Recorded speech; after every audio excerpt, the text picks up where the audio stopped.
knew that was going to be the 24 hours would be just me. And kind of at that point, you know what it's like. You've done loads of practice. It's the big event. Daytona's like one of my favourite special events. I was hoping just to finish. You know what I mean? Just finishing in itself, it's a great achievement. But you won it. You won the 24-hour race on your own. Were you able to prepare for this? Because if you didn't know beforehand that you will do 24 hours, how did you manage to prepare in such a short time while still driving? I mean, I had all the stuff really ready for. I was, like Sam said, always planning to end up taking some painkillers and stuff like that. So I had most of the supplies in. It was more just that bit of, just going for it, I suppose. I'd been up and practiced and ready for the original start time. You know, your head's in the right mental space for it. And then it was just the fact of either not doing it or, you know, doing my best at it. I honestly didn't expect to come anywhere near winning and was thinking, you know, P10 would have been the dream. But it came together. I mean, as I said, I say on the Reddit so many times, I got really lucky. You know, over a 24-hour race, I was not the fastest by a long, long way. I just was very consistent and played it safe. You know, the bus stop back out every time when you think you're going to crash. So I mean, I guess I was like pretty ready for it before I knew I was going to be doing a long drive, right? Like, you know, regardless. Yeah, this makes sense, because otherwise it would have been very difficult to, you know, have everything like painkillers or snacks or already in place, right? I mean, the snacks wise, I played it pretty boring, I suppose. I do karate, and we always do when it comes to the karate gradings, Kit Kat Chunkies, like, you know, chocolate bar with wafer in it. That's just quite easy. So I had 12 of those ready. I had 4 cans of Red Bull. Tylenol for the painkiller. It sounds ridiculous. Imodium, so you don't need a longer toilet break, should we say? Yeah, that was one of the questions, because how do you manage to? You basically drove every single minute, unless in the pits, right? And how long is the pit stop? The pits is 48 seconds, and that was I didn't have any pit stop where I was stationary longer than 48 seconds. Wow. So how did you manage that time in the pit stop? In the pit stop, depending. So if you just tire stopped, like, you know, and there was no damage and didn't need the toilet or whatever, I'd jump out and either lie on the floor on my back and make an egg and kind of rock backwards and forwards to try and stretch my lower back. Do a variety of different stretches if I needed more water. That was probably the most close to overgoing my pit time, was running and filling up my water bottle. Is more than 48 seconds, or like it's 47 seconds, and I'd be grabbing I mapped a second accelerator onto my steering wheel. I'd be pressing that as I got into the rig to kind of set off, because filling up water was the closest. If I needed a wee, it was a bit more of an odd-inspired one. It sounds silly. Hydration's half the battle, drinking loads of water throughout, and I was sipping it very slowly. When I knew I was coming towards a pit stop where I'd be wanting a wee break, I'd then, when, say, 10 laps before the pit stop, start really drinking a lot of water, so that I was absolutely bursting for the toilet when I did pit, so that I could literally jump out. I didn't actually go to the toilet, I just ran outside. Go as quickly as I can, which, because I was bursting, you know, you could wee straight away, as crude as it sounds, and then run straight back inside and jump in the rig and keep on going. Yeah, makes sense. So you had to do some management in the pit stop. So whenever you were driving, you were thinking, okay, in this pit stop, I will do this, right? So you planned a bit what you're gonna do with your pit stop, so you can basically, like you said, relax a bit, stretch, or go to the toilet, or were there anything else that you did in the pit stop besides this? Toilet, stretching, water. I honestly think that'll be about it. I had a couple of light contacts where you know, I was changing tyres, and I wouldn't. I'd put fuel in the car, wouldn't change the tyres, so it'd fix up. And I had a couple of pit stops where I decided partway through the race to map a second clutch to try and do fuel saving. That's one of the ones of, like, throughout the race, your strategy kind of changed. Probably like, an hour in, I decided fuel saving is going to be how I do well in this. And I've never done a fuel saving race. I've done some fuel saving on Long Beach Island in the GTPs in a previous one, but not on only a 45-minute race, not a 24. But yeah, part of the way through, mapped a second clutch. So that was the whole pit stop to, go into settings, map a second clutch. Yeah. So occasionally doing changing mapping. I added the fuel onto a button on the steering wheel rather than on the button box, just to make it easier to flick between the battery and the fuel. So they're probably the ones I was actively managing. Interesting. But when you did the pit stops, you didn't have any damage, right? Minor repairs, something like that, during the race? And that's where I fully hold my hands up to say got so lucky with the contact I had. Every time, you have the full stress moment, the crew chief pops over, you've got damage, and you're thinking, is it 30 seconds? Is it 12 minutes? Is it? Because you don't know until you come in. The car felt nice. I got really lucky. Other people in the race who were supporting me once they realised what I was doing were looking and being like, no, your car actually looks okay. For me, it was feeling okay. And we were trying to discuss, none of them had ever tried double stinting the tyres.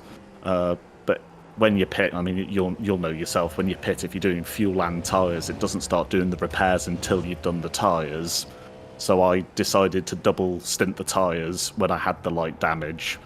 So just fuel, which meant as soon as I stopped, and I got really lucky, I think I had 45 seconds of damage maybe 2 or 3 times throughout the race, which, doesn't compromise the pit time at all.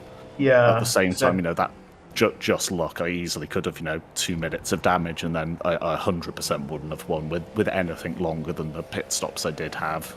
Yeah, makes sense. But in a way, you make your own luck. So how did you manage to keep focus? Because it's a long time. So we're talking here about 24 hours of driving. Yeah. I'm sure many people did endurance racing. Many people raced and drove for like 3, 4, 5, maybe 6 hours in some cases. But we all know that it's so difficult to keep focus. So how did you do it? What were your thoughts when driving? And I think, I'm assuming your thoughts change as the race progressed. So what were your thoughts in the beginning, in the first, let's say, the first hours of the race, and then how did it change in terms of focus? Did you felt like your focus was going away, or what did you do to bring it back and keep it? Definitely had highs and lows of focus. The first couple of hours, my big thing, you've got to survive through the night to be there in the morning when the race really begins. If you crash at the beginning, it's done. So I was pretty conservative at the beginning. To be fair, I've started rewatching the footage. I had a couple of good overtakes, but wasn't fighting hard for it. Yeah. I'd say concentration-wise, as you said, 3-4 hours is. People do it fairly regularly. 6 hours is a lot of people on there. We're doing, teams of 2, teams of 3 with the longest stint. I'd probably say around 14-hour mark is when you really start to struggle. I'd got up at 8 o'clock in the morning the day of the race, intending to do the 12 o'clock start. Obviously messed that race up, so we're starting at 4 o'clock. So probably, midnight UK time. When I'd normally be going to bed is when you suddenly start to feel quite like a zombie. Yeah, it's like it comes back like the natural behavior, the natural way of you doing the things outside the race, and then it starts kicking in and you feel more sleepy, right? Yeah. So at that point, started taking Pro Plus caffeine tablets to try and kind of force myself into being awake. Because you can't have a second where you switch off because you just crash. Yeah, of course. We're talking here about driving a car, maybe not at the limit because you are taking some margins, but still, driving the car on a track. It's not like you're staying awake and just pressing some buttons. It's quite more difficult here in sim racing, I think, than in any other thing in let's say gaming related. Because you can do some small things with the mouse and with the hands, but here it's a lot more coordination between your legs, between your eyes, between your hands, and also adjusting, anticipating what the others are doing around you. adjusting to the braking zones, adjusting to the tires changing at all times, adjusting to the temperatures changing at all times. So there's a lot going on, and the focus can really drop, right? I mean, if you're not really focused, the race can end very quickly. Yeah, and that's in terms of keeping that. I kept saying to myself, it's a long race. It's a long race. Trying to, anytime you feel yourself wandering, anytime you start to feel yourself pushing too much, like it's a long race. You don't need to push. The race is going to come to you. It isn't made in one corner where you suddenly think, oh, I bet I can go 5 meters later on the brakes. Really trying to fight that urge. I think that's exactly what people need to hear, because you won the race and you did it alone, and this to me sounds like the right mentality of doing endurance racing in the first place. Of course, you're gonna push from time to time, but surviving and still keeping the car decently at the limit, this should be the key, right? So it's interesting that you were reminding yourself this during the race so that you can continue doing it. I really had to, Marion, because it is that bit of, like, we're all race drivers. You want to go quick. Yeah. I'd say I'm not the quickest. I think I've had maybe 3 or 4 laps of Daytona when I've got into the 131s. In the race, 132 for me was a fast lap. High 33s was where I was hoping for. 34s, I'd be happy. 35, you're thinking, okay, the pace is dropping off here. We've got to do a bit more, because you know what I mean? If you do 300 laps, 2 seconds off, it costs you so much. Just trying to find a pace where that's a nice, comfortable lap time that you're happy with, as opposed to thinking when it says 33.9, thinking, God, I can do a 31, let's have a push lap. Without having, and this is where I'm fortunate, I've joined a couple of teams off the back of this that hopefully will be really nice, and they were supporting me through the race, saying that the pace is good. You're doing the right thing at the moment when you can start to doubt yourself. I mean, the pressure near the end mentally was mind-blowing, and I'm really hoping it pays off in future races. There's normally, I hold my hands up, I usually completely panic when I'm in first, and will eventually send myself to the shadow realm. But held it together in this one, which I'm hoping translates to later races. Yeah, for sure, because it's a lot of pressure that you had going on. But at what point in the race you thought that, okay, this can be achievable, I can do this? At what point in the race? Because I suppose at the beginning everyone is thinking anything can happen and the expectations are maybe low. But as you go longer and longer in the race, you start to almost see the light at the end of the tunnel. So what was that point for you in terms of hours? Or so I think maybe, and I'd have to check the replays back to see exactly when. I think it was maybe 8 to 10 hours in, I made it to the lead, and then was, depending on the pit rotations, was either first, second, third, around there, and you're thinking I'm in with a chance here. I'm not clearly in the lead, but I'm in the mix, where mentally is rewarding, but I didn't feel the pressure too much. I think maybe with 4 hours to go, one of the teams who had been racing with had a bad crash and dropped maybe 5 or 6 laps back, and then maybe another hour later, the people who were leading, who were so fast, they were pumping in 31s continuously, they had a disconnect and lost 3 laps. So it's probably 3 to 4 hours to go. I'm in first. I'm 3 or 4 laps clear of everybody, and you're thinking, I can have this. You know what I mean? I've got enough distance over them that playing the slow game. But then say if it was 4 hours, I'd have to check the replays to see exactly when. I'm driving it slowly. You go to 3 hours to go, and then you're like, hang on a second there. Now there are only 2 and 3 laps to go, and then the mental torture truly begun. I'm not the best at mental maths, but you're trying to figure out, okay, they're doing 31s, 32s, I'm doing 34s. How many laps is it? How long to go? Doing the math. It was completely breaking my brain of, are they going to catch me up at this pace? Do I need to actually go, okay, I've got to do 32s, I've got to try and push into 30, really try and start pushing the pace, because the win was on the cards, but then I probably would have crashed and ended the race. So I kind of kept the pace steady, thinking, no, we've kept steady. I haven't crashed. That's got me to here. But that was. I mean, I happily would have ended at 17 hours. I would have said if someone said, we could all end the race now. Should we fly the flag? Yes, please. I was cooked. And then the last 4 hours with the pressure of thinking I can win this. Am I going to throw this away? Is the pace quick enough? They're catching me, and they were catching me so quick. When they came round to lap me 3 seconds a lap quicker, they fly past you like you're not moving. And you're like, if they've lapped me that quick and you're watching them drive away thinking, oh, damn, I'm going really slowly here, or they're going really quickly. But then it's that one of, they're clearly having incidents elsewhere on the track that you're not seeing. Yes. Because they're slowing down. Do you honestly. Do you think that this kept you more motivated whenever you saw that the win, okay, maybe it was in the cards, but it wasn't a certainty? To me, it looks like for you, it felt like you can have the win, but looking at the others, it also felt like you can easily lose it.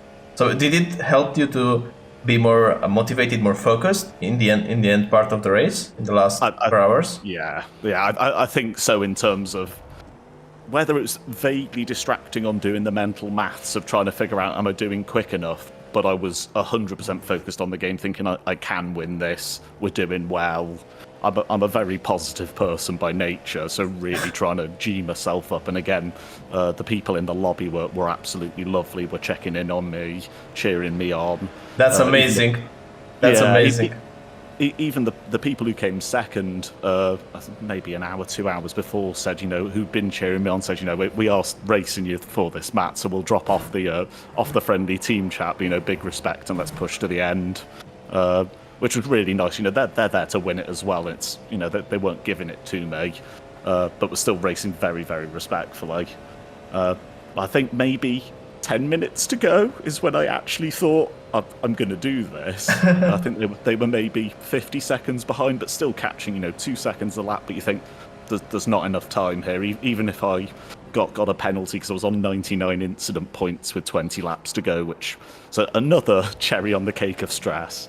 Honestly, it was so close to the end when I really mentally felt like, actually, I'm going to get this. I've got enough time in hand that any time I saw someone catching me, I'd just go wide and let them overtake me, and just didn't want contact, didn't want to overcook it at any point. Makes sense. And how did it feel to win the race and finish the race, get the checker flag, finish a 24-hour race alone and win it? Absolutely incredible. In terms of almost emotionally overwhelming, the kind of the exhaustion, the stress, the hopes building up on it, thinking I can do this, but you still think something's going to go wrong at some point. I think I've, excluding this, got 9 wins in iRacing. I'm, P5 is where you'll see me finish quite a lot with the slow, consistent approach. Just incredible, really.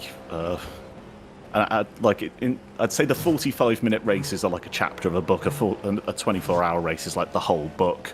You have to, each bit's a chapter, and for it to actually come together and it has a happy ending at the, happy ending, and it wasn't, I overcooked it in the bus stop or did some silly dive, which easily could have happened because 17 hours in, you're a zombie.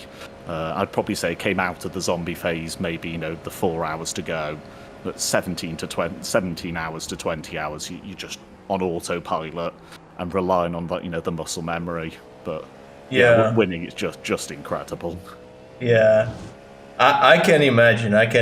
In terms of muscle soreness, exhaustion, how long did it take for you to get back? Because I assume the next day after the 24-hour race, you were almost finished, right? I mean, it's crazy. Not sleeping, staying tense, because even though you're on autopilot, you're still tensing up a lot when you're racing. It's very hard. I try a lot to relax when I'm racing and I'm not doing a lot of longer events, but it still seems very, very difficult to relax. So how was your recovery after this, like the first days? Yeah, I mean, if I do recovery first, I'll give you a couple of hints on the relaxation that I cracked during that as well. The recovery, honestly, when I finished, I was broken. My shoulders were rolled forward, my head was forward. Like caught a glimpse of myself in the mirror and was like, oh wow, I don't look healthy. Which was a little bit bad. I did a load of stretching lying on the floor, had a shower and freshened myself up. But yeah, from top to bottom, my ankles were both absolutely ruined. The back of my feet had like inch-wide blisters and puffy skin because I'd obviously had my feet on the bottom, pressing the pedals the whole time. That was one I didn't expect and was very sore. Left knee was destroyed the next day, so I was hobbling a bit. And right shoulder, I'd turned the force feedback down on my wheel down to 3 Newton meters from probably 6 to 8, depending on the car, to try and save my shoulder a bit. Yeah. My eyes, honestly, is the worst bit about it. They've been very sore and are still pretty sore at the moment. The Monday was awful with them. The Tuesday I was playing a different video game, Pal World, with some friends, and I was actually wearing sunglasses while playing the computer because it hurts so much to look at a screen. They're getting back to normal now. They still feel dry, but eyes was the worst bit about the recovery. Yeah, makes sense. It's a lot of screen time, that's for sure. yeah. A lot of screen time. And just staring in one spot. Normally, if you're playing the computer, you kind of know that you need a screen break. You have a little look around the room. Yeah. Just stand up and have a little stretch. Whereas you really do just stare in the middle of your monitor, basically continuously, with so much intensity. Yeah, that would be one in the future. I'm looking forward to being back in teams and not having to stare for quite so long. Of course, but as far as I know it, and I've looked to see, you're the only one in iRacing, as far as we know, and as far as I could find, that did this alone and won. Oh yeah. So, no, I think it's a quite unique place to be. And I think in the end, what we get from this, we get older, we have memories, right? And these memories are what, in a way, define us and also what give us happiness. Because although these material things, it's a lot difficult with them, but with these memories, man, I think this is gonna be an awesome memory for you. Especially being so passionate with sim racing and so on. Just one last question here. Yeah. Now, after this 24-hour race, what's your racing agenda? Is there any endurance that you want to do? Is there any events that you want to participate in? What are your plans going forward? Oh, I'll definitely be doing more of the special events. Hopefully, with a little bit less time than 24 hours. I've had a couple of teams from that lobby reached out to me, which was absolutely lovely because they were amazing during the race. So I've joined a couple of those. I'll be doing the 12 hours of Bathurst. I've had a couple of the teams wanting to do it grouped up in a team. I have had one group of people reach out to me asking me to do it 12 hours solo for them to stream, which I'm not going to lie, I am slightly tempted by. I like Bathurst because it suits being cautious. I don't extend track limits. I play it safe, and Bathurst, you've got to play it safe to survive. Definitely. But I'll probably go for the team route, I think, just in terms of little bit more fun. You'll see me doing a lot of GTP, and IMSA is my thing.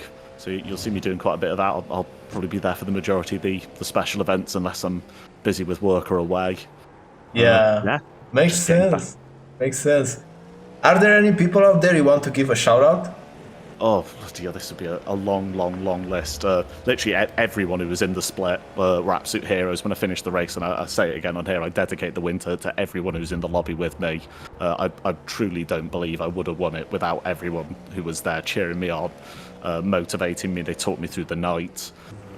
Special thanks to Alex and his team. They were laps down, and they helped tow me at one point when the top speed was slightly done on the car. They were very nice and stayed in front of me and pulled me along. Parents for always loving and supporting me, obviously. Just the whole iRacing community, really. It's such a good game, such a great bunch of people.